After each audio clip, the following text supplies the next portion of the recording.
It has been such a long week. Sorare scouts and managers all over the world have been getting their house in order, getting their ducks in a row, getting those final preparations in order ahead of the new that we're going to have on Sorare. The new competition format and this handover period for the remainder of the European season has got Sorare scouts and managers all over the world diving into the market head first, trading cards around, bringing new cards and new faces into their clubs, getting everything in order so that as soon as this first game week opens, everyone can, give it their best shot, of course, first and foremost. But I think everyone is really just after getting a good gauge on the competition, getting a good gauge on how things will actually come to pass in this new system. Where will the strengths and weaknesses be for their club and, the leaderboard itself and anything else in between. In the video today, I'll be taking you through some of the trades and some of the moves I've been up to over the last couple of days. And as always, at any point in the video, if you laugh, you learn, like something or whatever, please do like and subscribe to the channel. We are pushing for 10,000 subscribers and we can't do that without your support, guys. So yeah, if you do enjoy the content here,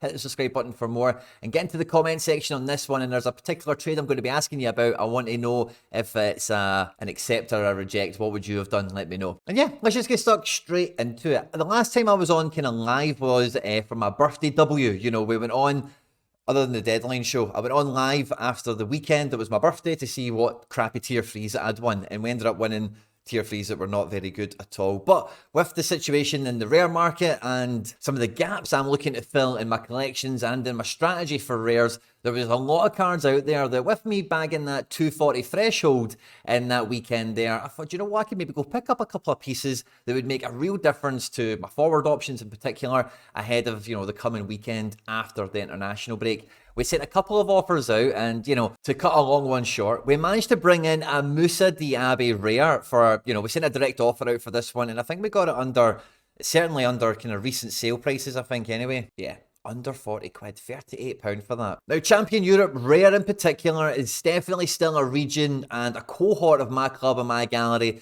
that I'm not totally in one frame of mind about. It's something I've been really wrestling with and really struggling with. And picking up this Musa Diabi, I thought, with the other outfielders I've got, I want to make sure that, for the teams I've got running, I can give them the best chance possible for me to get a real gauge on, where the strength and competition is, etc. And managing to pick up a quality striker that does play midweeks as well, which is it really does help me out, especially for under 40 quid, I thought was absolutely fantastic. I was never a big fan of Musa Diabi when he was at Leverkusen for a long time, but then after a while, I was calling the guy lucky, but eventually, you can only call a guy lucky for so long when they're scoring goals and getting assists every week, and making big money moves to the Premier League and carrying on their form. But then not too long after that, this is the kind of double entendre kind of play here. Moritz Jens was £6. Wolfsburg have just changed their manager. I think that may actually give them a little upturn in form.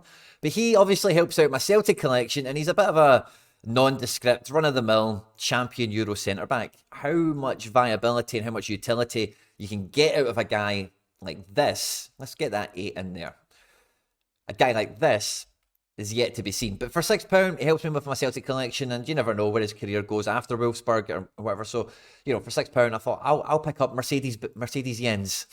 But on that reward show, you'll see that I did try and send out an offer for Musa Diabi and another striker, and he was owned by a good friend in the community, Gator Guy, and it was a Daisen Maeda. Sadly, I never managed to get the direct offer over the line at that stage, but Gator Guy, Daisen Maeda had some international utility to maybe give him, I think, in a cap 220 set with his very low L15. But we managed to get a deal over the line and bring in our second rare Daisen Maeda, our third Daisen in all scarcities, and hopefully he can add into that Celtic collection as another forward option who is Daisen's probably the most nailed on in the forward line. So to get him for under 30 quid was an absolute W for me. Gator Guy gets the sale. He was buzzing about that. And then with the change, I thought I'd probably have to pay about 30 quid for this. Gator Guy accepted a little bit less. I went and picked up a James Forrest for £1.60 or something like that. I bought him off the secondary market, so I don't quite get all the collection bonus goodness for it, but I seen it at £1. And I really thought, why not? Now, again, very similar to Musa Diaby, there's been a few Champion Euro Rare players. I've just been aware of their price, aware of their performance, and just been watching them from afar. And with me in that kind of mindset of looking at the depth and the quality I've got, adding someone in like a Wacky Manderson, Jokey Manderson, I'm calling him Jokey from now on. Now that I own him, I can give him a nickname. That's how I feel about it. Whose scores over the last little bit haven't been great, but can score incredibly well. He was available for 30 quid in this Leon collection that pairs with my Memphis Depay. And I've got two former Celts in that team, the Leon team, Dembele and Denier, who are both obviously in Saudi Arabia. So having another player in that collection that can help it get a little bit closer to the 2% mark, which is what I'm aiming for, who could actually play for one of my three teams, 30 quid in defence. Ollie Glasner now in at Crystal Palace. I hope the form kind of upturns for them as well. Again, I didn't really blink at the opportunity, but as I bought it, I was thinking to myself, why do I need this guy? Because I'm looking to build into champion, like I've got this idea, and this is the part of Champion Euro Rare that I can't really shake, is that I think my gallery is so well positioned to maybe just firm up into the way I believe the strategy would need to work in the new system, and it will probably be quite functional, and I'll probably do kind of well. But a big part of that assumption and a big part of that mental arithmetic and weighing up the probabilities and risk and reward and all that good stuff is, me being competitive in whatever division I come to find myself in. And that's the one thing at this point in time, none of us know about. So picking up a Jokey Anderson for 30 quid, a Musa Diabi for under 40 quid, these are little low risk speculation plays for me that will work out, that actually I'll be in Division 3 or 2 and I'll be able to, scrape out and fight and win some good boxes and win some cards regularly enough to make having these collections and these cards worthwhile. But I am very tempted to sell a few of the more expensive ones with the pricing on some of the more, let's say, cost-effective ones, because I'm a numbers guy in terms of players I enjoy. I'm not limited to just wanting to have the top 5 smashers in the region or whatever. I'm quite happy to get guys that are fun, I know a bit about, and you can play the form patterns a bit better with more kind of choices. And I picked up Becker to kind of reinforce my Sociedad collection when he made the move from Berlin to Sociedad in January. I got him in the Berlin kit. It was in season as well, which I thought, that might come to be handy for me, because it looks like he will be setting into the best front three now at Real Sociedad. But he has already dropped Sociedad cards in the New Faces auction,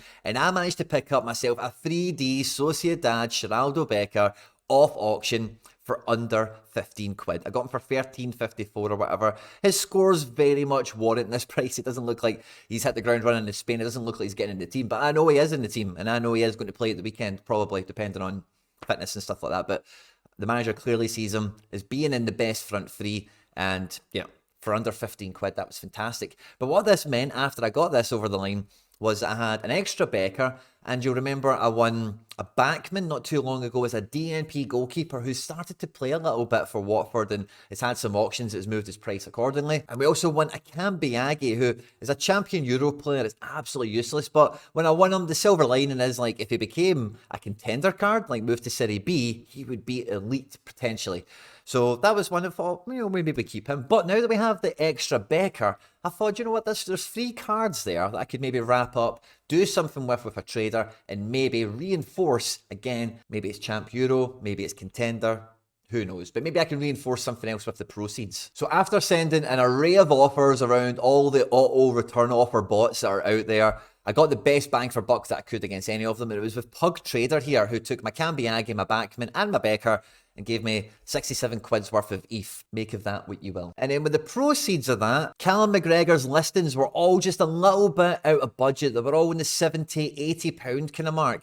But when I looked at the price history, I can see the out of season one here has clearly had a different price history than the in-season. So Pug Trader also owned this Callum McGregor. I sent him a direct offer, below his listing, 48 quid, in line with the last out-of-season auction that happened, and he accepted it first time around. So I managed to trade 3 rares out for 67, bring in a powerful midfielder card that will really enhance what I've got going on already for 48. So I've had a nice little skim there of like 30 odd quid, 20 quid. This is what I want to know from you guys in the comment section. I woke up to a 24-hour take it or leave it offer. The Florian Wirtz saga is continuing. FJK_OG here wanted to trade me an Andy Robertson super rare for my rare Florian Wirtz, and this really did bring the issue of what am I doing with Champ Euro Rare and what are my priorities going into this new system, because Andy Robertson would definitely enhance my, Champ Euro super rare defense cohort, no two ways about it.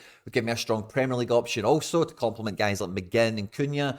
And I just thought, wow, this is I maybe wouldn't directly accept this offer, but it really does put the question at my door, and I really had myself in those shoes. What is my decision? What am I going to do for right now? Because You always want to act as quickly as possible when you're changing strategy. When you're, in a sense, like if you're wanting to capitalize on a dip somewhere else, you need to catch that dip before it recovers, if that makes sense. So, obviously, this offer wasn't accepted by me. I didn't do it. I would rather keep Wirtz, to be honest with you, than go for Robertson in particular. But it did give me a lot of food for thought, which brought me to my final trade of the video. But I want to see in the comment sections what you would have done if you were me. Would you have accepted and took Andy Robertson's super rare in? Or would you just let it expire or reject it and keep Wirtz in FC Barcelona? And let me know. My Champions Europe, I'm pretty sure that's what we're going to be calling it now. Super rare defense is got a lot of faces in it. It's got a lot of people in it. And as long as I keep up to date with starting 11s and stuff like that, I'll probably have enough defenders to cover me most of the time. But a lot of them are fullbacks, and that doesn't really change with the next trade.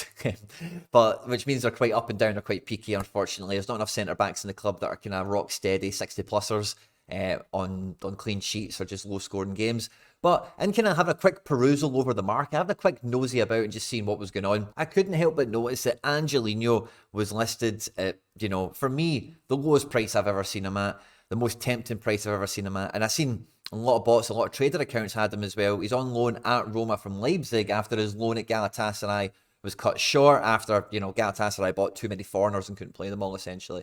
And Angelinho hasn't completely hit the ground running here, but he's looking sharp in Roma, and I fancy him to, get a good couple of games in between now and the end of the season. With Roma, I'm pretty sure they're still in European football, aren't they? And this is a player that I've been a huge, huge fan of, and I've always wanted an Angelinho super rare. Maybe not quite to the same extent as like a Goretzka super rare, but definitely in that Timo Werner kind of mold of guy I like that everyone else doesn't like, so it makes me like them maybe 5% more just because it's just I don't know, it's just the way I am. So anyway, he's normally really expensive. He takes set pieces. He's like a set piece guy, maybe he doesn't take them at the club he's at the moment, whatever. Can score fantastically well. And really for me, this guy is a fantastic example of, with Sorare, the 9 times out of 10, the best way to proceed is to get the best players, the players that you believe in the most, the players that can actually sustain good quality football for as long as possible, whatever that is, for whatever league it is that we're talking about. And for me, Angelinho is definitely one of these guys, and I found him in a very depressed situation in terms of the L15, the L5, and the current market price. And, the leftover money that I had from Pug Trader, along with temporary, short-term, one season wonder, I don't know what you want to call him, club icon, club hero, Dominic Fletcher. He's now in Josh A10's gallery, it turns out, which I love to see. This guy I won as a tier 3 or a tier 2 or something like that. And since time, he has blossomed at FC Barcelona with some amazing scores over the last couple of months.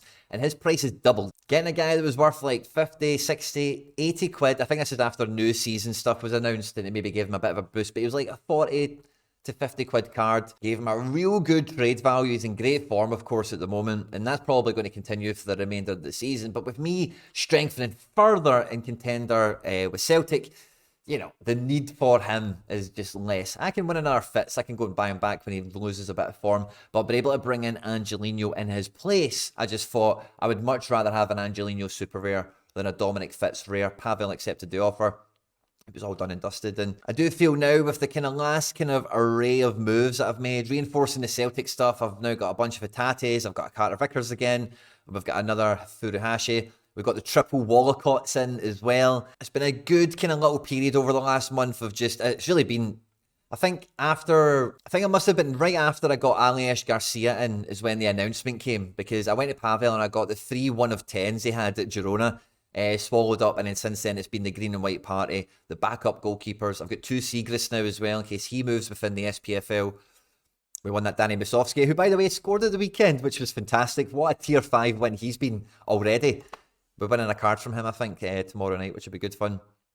In the series coming in, and a few other pieces that we spoke about, but I do feel that my rares and I suppose my super rares in the series, if Romeo moves in the summer, Wanpi's good cover for Lopez and Angelinho, there's a good couple of super rares come in there. It's not really overly enhanced everything, but I do feel rare wise it'll be really interesting to see the competition strength in Champions Europe. I'm fairly confident, I'm fairly certain in rare with contender that I'm missing a couple of pieces, but I'm just about there, ready to cook, and I can play free lineups of absolute strength, and I should be as competitive as anyone in that region. But now up to 34 super rares in Champion Europe. Not all of them are nailed on starters. Some of them are great, some of them are crap. But I do feel that this can be a really good competition for me, and a one that if I can play 3 lineups in, which I have the goalkeepers for at the moment, we'll see how transfers and all the rest of it go in the summer, I should be able to get 3 decent teams out. So I'm kind of more hopeful for these guys than I am for the rares in a weird way. It's going to be a huge week on the channel. Last week or the week before, we dropped lots of different content around, the base strategies that I see unfolding for the regions, for the new Sorare, everything in general. That's going to be on screen at the end of this video. But coming up this week, we've got a bunch of great live streams. FPL General will be on the channel. We've got the Deadline Show. And on Tuesday, we're going to be doing a live unboxing of the new competition stuff, everything for Sorare that they unveil for us when the game week deadline flips over, when that lock changes. So I hope to see you for the live stream. The time is TBC on, maybe Sorare have some downtime or whatever, because we've also been told that the current layout of the SO5 arena is like a placeholder. So maybe it's down for half an hour to an hour just to, new old site down, new site up kind of jazz. Maybe that happens. So as soon as it's live and up and running, we'll be live here at Quinny 3001 on the channel. Don't forget to click one of these videos if you didn't catch them on the channel last week. Make sure you've got your ducks in a row, your housekeeping is in order, and let me know what you think about Wirtz and Robertson. Should I have done it, or have I done the right thing by keeping them? And I'll catch you on the next one.